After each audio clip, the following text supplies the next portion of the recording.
On a un peu de mal à suivre les décisions concernant le dispositif MaPrimeRénov'. Le gouvernement a annoncé aujourd'hui qu'il sera bien suspendu du 23 juin au 15 septembre, mais pour les gros travaux seulement. On pourra toujours demander une aide à la rénovation pour des petits travaux comme le changement d'une chaudière. Explication de Simon Ricotier et Hervé Pozzo.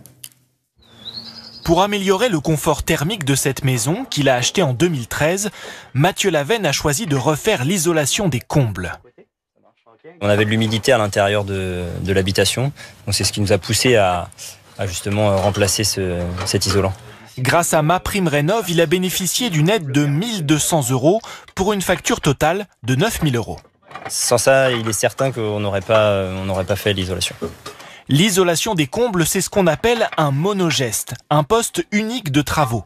Après avoir annoncé suspendre les aides pendant l'été, le gouvernement a finalement décidé de les maintenir, mais seulement pour les monogestes.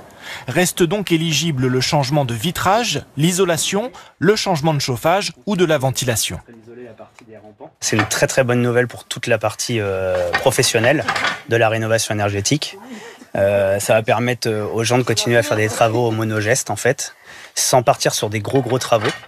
Pour l'heure, les rénovations globales, par exemple changer à la fois l'isolation et le chauffage, ne sont plus subventionnées. La ministre du Logement assume avoir voulu d'abord suspendre l'ensemble du dispositif pour lutter contre les fraudes dans le secteur. Il a finalement été en partie maintenu sous la pression des professionnels. Il s'avère qu'après avoir échangé avec le secteur, on peut maintenir les monogestes pour sécuriser nos artisans sans prendre de risque de dérapage. Mais par contre, on se concentrera pendant cet été pour recalibrer, sécuriser, pérenniser la rénovation d'ampleur.